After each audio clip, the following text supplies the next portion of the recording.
friends, Heidi here from Rain Country.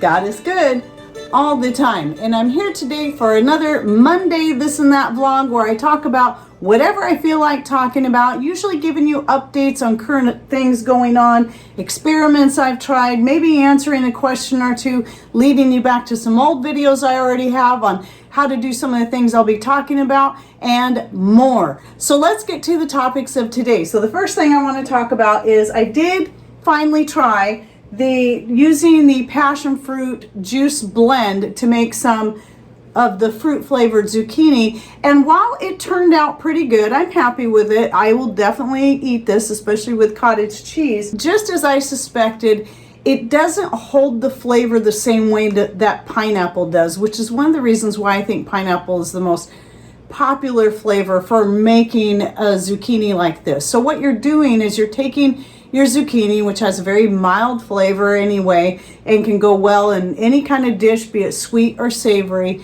and you're cooking it in such a way to give it the flavor of a certain fruit. So you cook it in the pineapple juice with lemon juice and some sugar, and then you can it, and now you have a good pineapple replacement or whatever you choose. So last year I tried it for the first time, and I did a batch with pineapple and a batch with black cherry juice. And while they were both good, even out of those two, the pineapple was best because it holds its flavor best.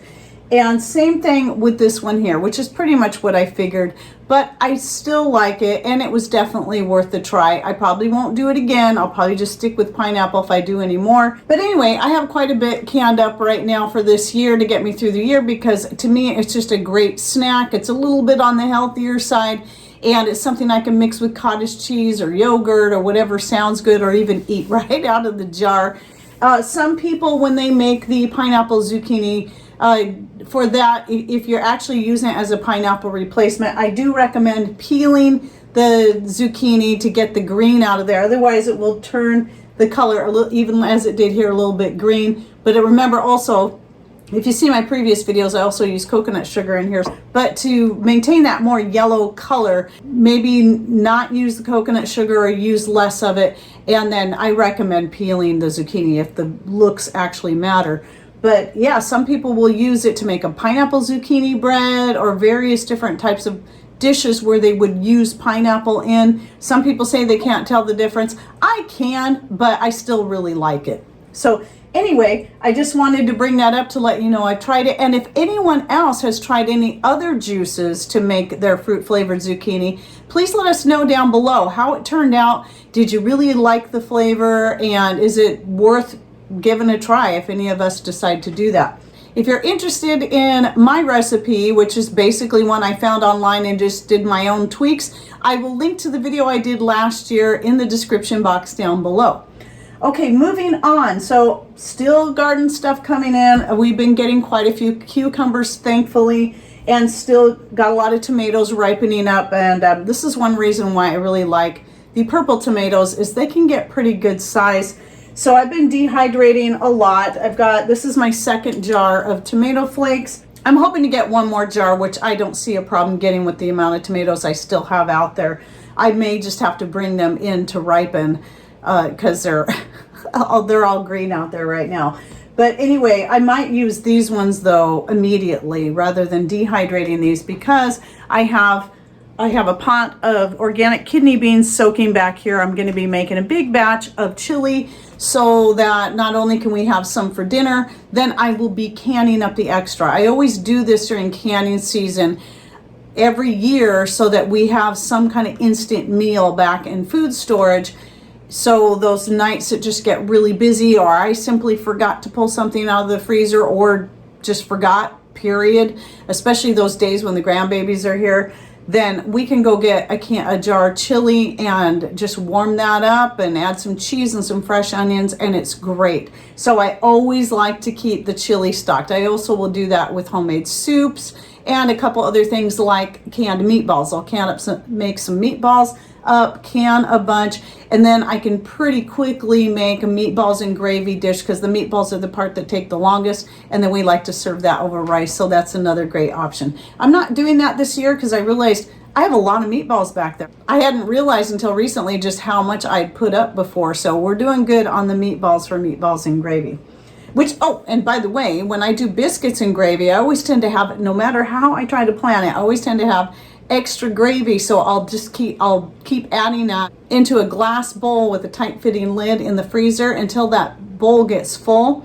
And then when I do go to make the meatballs and gravy, all I got to do is pull that out and thaw it, and the gravy's already done. And then I just got to cook the rice. So that makes it even easier when I do that. Oh, and the tomatoes, so using them in the chili, I'll just process them up, and right now these are just soaking. I'll strain them out, rinse them, and then I'll process up the tomatoes and whatever else and add that in there. And oh yes, I almost forgot to say, I'm going to be adding, they don't look very pretty. These were red onions, and when they canned up, they kind of turn this color. But I'm going to be pouring this whole jar when I go to, after I've rinsed the beans off, I'm going to be pouring this whole jar in there. So the onions with the water, because that liquid in there is going to have that nice onion flavor. And I keep forgetting I have those back there. And then I've got some ground beef that I canned up in 2015. I still need to work through. I was originally going to thaw out some hamburger and brown it and throw it in there. I'm like, why am I doing this? I need to make space in the pantry anyway. It's time to work through the old stock of the ground beef. I don't use the canned ground beef as much as I do the dehydrated ground beef, but this, since I'm doing chili, I can just pour the whole thing in there. There's liquid in there that will add some more liquid to the mixture, because that chili, even after soaking it, it's still going to need more liquid in there. So anyway, moving on. So cucumbers, what I plan on doing, mostly we've just been eating these fresh. We love fresh cucumbers right out of the garden. And because of these are the straight 8s, they tend to have kind of a bitter skin. So I do peel these. But what I'm going to do with, I don't know, probably not the rest of these, is I'm going to ferment some of them and make some, you can either call it fermented pickles, or you can call it, I'm looking more at making a cucumber kimchi. I've never actually made a cucumber kimchi. And the only difference really would be the flavors that I use in there. So I'm going to definitely add some ginger in there. That's the main thing that would be different than the regular fermented pickles. And I have a video, it's pretty old, but I'll put it down below on how I ferment the cucumbers to make a nice spicy fermented pickle.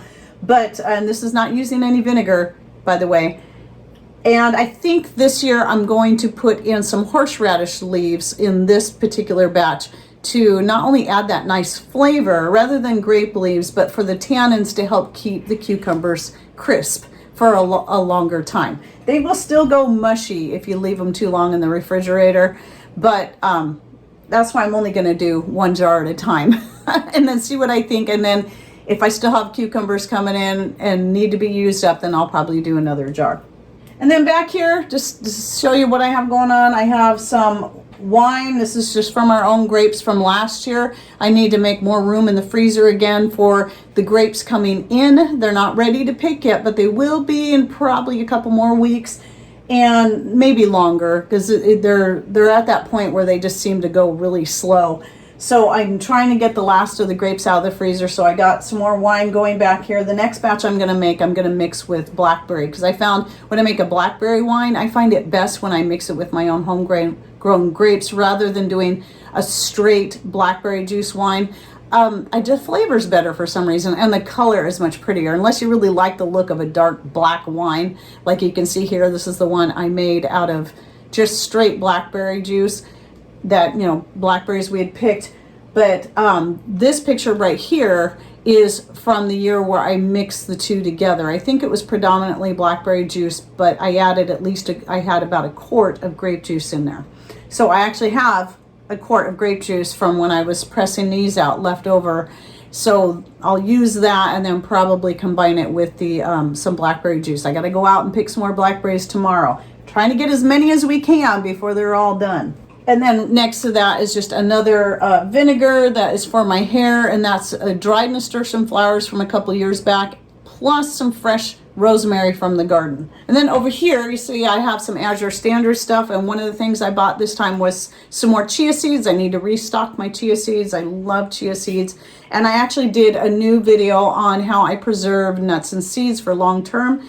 So I have 1 jar vacuum sealed up from that video, and then I just got to finish going through that. And then I have some unroasted, unsalted sunflower seeds, because the roasted salted ones I got last year have at least doubled in price. And so I thought, well, let me go back to Azure Standard and just look at roasting them myself. It sounds pretty easy, so I'm hoping to get that done this weekend, and then I'll vacuum seal those up as well. So I decided to start with a 5-pound bag first to see what I think, and if we really like the way we do it ourselves, then I'll probably buy a much bigger amount next time I do my Azure Standard order. And then the other thing I wanted to mention is we finally got our new Reolink camera. This is the one with the pan and tilt set up out at the property. Patrick did shoot a video on how it works and painting it and really camoing it out so it's totally obscured. You can't see that thing at all. You'd have to really know where to look to see that thing, and you'd have to look hard. But anyway, it's a great camera. I love it. And it came in handy. I think it was yesterday, day before, there was somebody wandering around on our property, and we have both those cameras set up. The first one that we got from Reolink that doesn't have the pan and tilt feature, but it still has a nice wide range of view. And that was the one that caught the guy walking around on our property. And then the pan and tilt one, I was able to get in there and move that around and kind of see where he's going, what he's doing. So that was really pretty handy. Anyway, we think he was probably a hunter because he had a crossbow, but he was walking through our property all around everything, and I did not like that much. With that notification that we got from the Reolink, Patrick was able to go out there within minutes, and he scared the guy off. So, and I was able to watch from from the camera back at the house, so that was pretty cool. And then let's come back to the Etsy store, blah, blah, blah. I know some people are probably getting tired of hearing this, but there's always someone that misses this. So yes, I had to close down my Etsy store. That's why you'll be seeing in the description box down below a change. My email address is right at the top. And if you want more information on why I closed it down, I'll link to that video down below that I did. But I have changed my mind a little bit since shooting that video. So just so you know, I am going to be accepting personal checks and postal money orders, no cashier's checks, and I cannot take credit cards directly. And I will not be setting up any more digital things. So I'm using PayPal because it's what I already have. It's been set up for 20 years. It's where I get paid a lot of my passive income. And so that has worked really well for me even back before I set up Etsy. But for those who won't PayPal and only want to use credit card, I already have it set up through Facebook that I can get paid through Facebook. So for those who are on Facebook and you already have a payment set up through there, you can actually send me payment through the messenger system. But please, it is important, email me first. Don't message me on Facebook because it's harder for me to keep up on messages on so many different platforms out there, including the freesteading.com, which a lot of people keep telling me about. Yes, I'm already on there. I just cannot guarantee I'll be on there a lot. It's going to depend on how things work there. I'm going to try to touch base every so often. And I've known about it for a while, but then forgot. But then Wanda invited me to come over there. So I did go ahead and sign up. I have an account there now, and we'll see how things go, but don't depend on that. If you want to make sure I see your messages, don't even message me there. Don't message me on Facebook. Don't message me on Instagram or any of these places. Always use email because you can guarantee I'm going to see your email at some point. And then if you have to use, as far as the products go, if you have to use Facebook because you need to use a credit or debit card, then we can go through the Facebook Messenger. So anyway, just email. Put at in the title of the email, add to list. You don't even have to put anything in the body. I get you added in there. And then what I do is I have 2 lists I add you to. One is a new ad list and one is the main list for the product updates. And what I do is at the end of the day, each day, I send out a batch to all the new people only. So that way the people who have already been in the list aren't receiving it again and again and again every single day. And then I delete the new list, make a new one, and start over each morning. And so that's been working pretty good for me. And I actually have several hundred people on the list already. It's like 500 and something, I don't remember. And it's really growing. And I've made quite a few sales already going that route. One person so far is sending me a check, and then other people have paid through PayPal.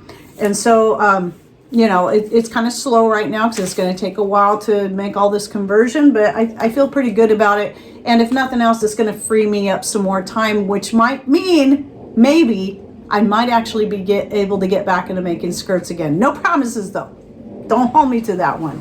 but I would like to. I still have from 2 years ago a bunch of skirts cut out and ready to go. I just have not had time to put them together. So we'll see. Now that this is freed up just a little bit more time, I might be able to get to that.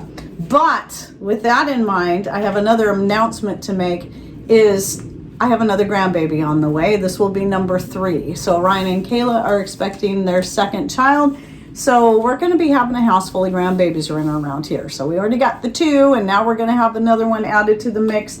So that could change things as far as that goes anyway. We'll see. Love having them grandbabies, but boy, they can be a lot of work the more you add in there. So it's exciting, and we're happy, but yeah, I mean, it's just I'm constantly having to tailor my schedule every time to make everything fit, to make everything work, so I can keep putting out 5 videos a week, including editing Patrick's videos and getting them out. So anyway, we'll see how it goes, and I'll keep you updated on that. So that's my this and that for the week. Don't forget to check in the description box down below by clicking on either show more, or over on this side if you're on a smart device, it'll be something over here, an arrow, a word, I don't know. I don't use smart devices for doing stuff like this. I prefer the computer. So anyway, you can open up the description box and find the various links to other videos and information, and the link to our last Real Link videos, as well as the Real Link itself if you'd like to look at the product, look at getting yourself a good security camera with a solar panel. That's been making that really nice, by the way. And I really, if you can afford it, I recommend at least getting yourself a camera and getting yourself set up, because the way things are going, we need to look at more security. So anyway, share your thoughts and ideas in the comments down below. Thanks for watching. Take care, and God bless.